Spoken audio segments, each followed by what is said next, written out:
আজকে বানাবো চিকেন বিরিয়ানি। প্রথমেই চালটা ধুয়ে ভিজুত দিয়ে দিচ্ছি। তারপর আলুগুলোকে পিস করে নিয়েছি। গোটা মশলা দিয়ে 3-4টে সিটি মেরে নেব। 4টে সিটি দেওয়া হয়ে গেছে, আলুগুলোকে পানি ঝরতে রেখে দিয়েছি। একটা কড়া নিয়ে আলুগুলোকে লাল লাল করে ভেজে নিচ্ছি। আলু ভাজা হয়ে গেছে, ওই তেলের মধ্যে পেঁয়াজ বেরেস্তাটাকেও ভালো করে লাল লাল করে ভেজে নিয়েছি। ভাত করার জন্য হাঁড়ির মধ্যে পানি নিয়ে নিয়েছি আর তেজপাতা, লবঙ্গ, এলাচ, দারচিনি, গোল, সাদা তেল, পরিমাণ মতো নুন দিয়ে দিয়েছি। ভাতটা 80% সেদ্ধ হয়ে গেলে নামিয়ে নিতে হবে। গোশ কষার জন্য হাঁড়ির মধ্যে লঙ্কা, পেঁয়াজ লাল করে নিয়েছি।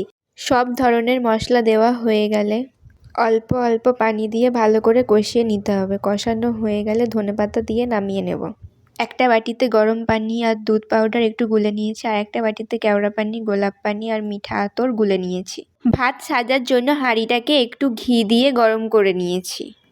প্রথমে ভাত দিয়ে দিয়েছি, তারপর আলু ভাজাটা, তারপর গোশ কষাটা, তারপর পেঁয়াজ বেরেস্তা, তারপর দুধ, তারপর গোলাপ পানির মিশ্রণটি আর একটু পরিমাণ মতো বিরিয়ানি মশলা। এরপর দমে বসিয়ে দিলে রেডি হয়ে যাবে গরম গরম বিরিয়ানি। কেমন হয়েছে বলো।